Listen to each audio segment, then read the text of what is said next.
Well, 10 cows for 15 acres is not recommended. In fact, 3 acres for every cow is recommended in our area. So some of these cows are moving out to the mesquite.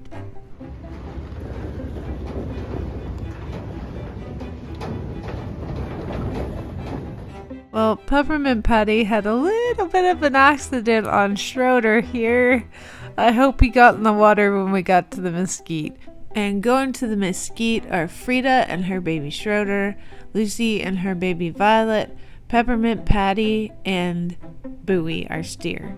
Peppermint Patty, we were going to sell her because she's getting older. We wanted to keep an eye on her teeth and make sure she's not going to starve to death. But she seems fat and happy, so we're going to let her have another calf.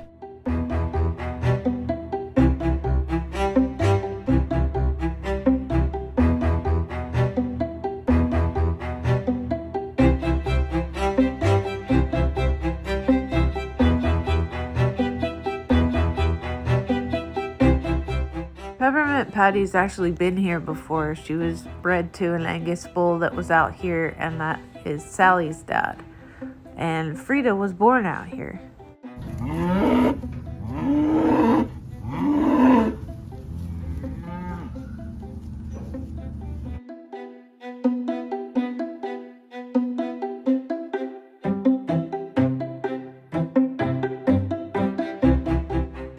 It took Crockett a few days to get used to us taking away some of his women, but he found this cool toy to play with, I guess. He and Sally, Peppermint Patty's last calf, and Ladybird, who's due any day, and our new one, Bonnie, are here at the farm.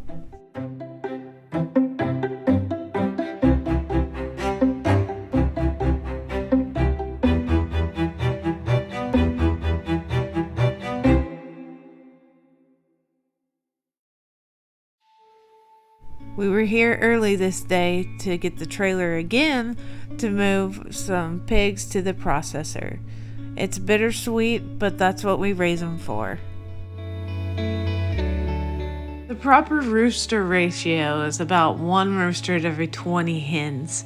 Well, we have 9 hens and 7 roosters, so we had to harvest some of them. When they breed the hens, they hold on to the back of their neck and pull out feathers sometimes.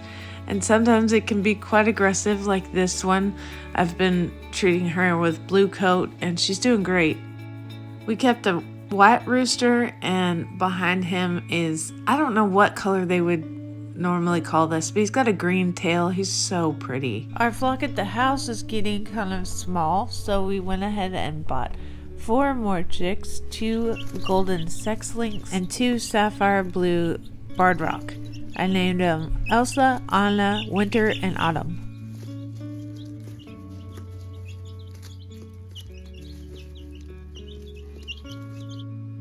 If you don't know, these are my 3 surviving turkeys from the dog attack in 2020. Normally I have all 3 of these turkeys together, and the boys kind of fight. They did breed the girl almost to death. They tore up her back, and she was almost dead. So I took her out, nursed her back to health, and then I had to wait a while to put her back with a male, but she only likes this one. He's the more dominant one. So Dennis has to be by himself from now on.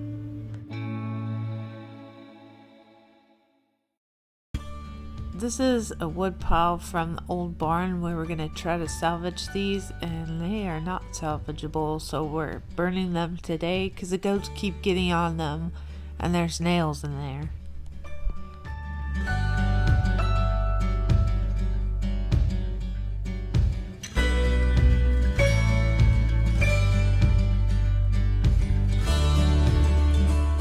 Run a rolling magnet over the old pile where the wood used to be, and over this burn pile several times. That way we can get all or close to all of the nails out of here, and animals don't step on them and hurt themselves. It's time to bale hay too. We haven't been involved in this process yet. I think Derek has to go stack some, but this is where most of our hay bales are going to come from. We'd probably need 40 bales this year, so nobody complain about the rain. We need a little bit more.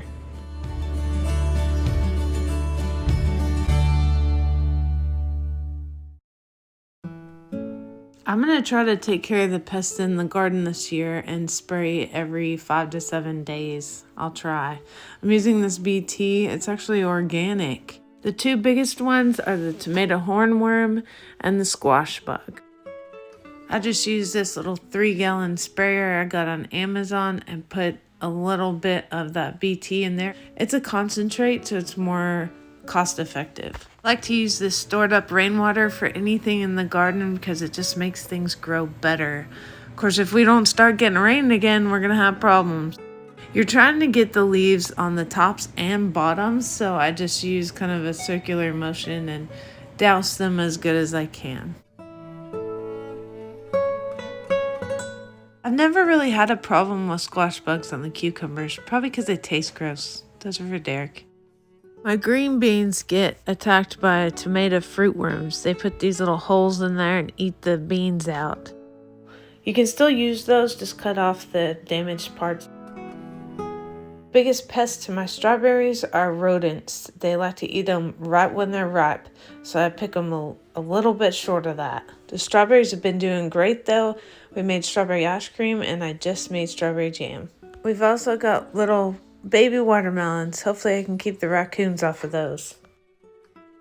Sometimes I get aphids on my pepper plants. You can tell because they start sucking the moisture out of the leaves. Usually it's later in the season though. I already mentioned squash bugs. They go after all my vine crops and they are so hard to control.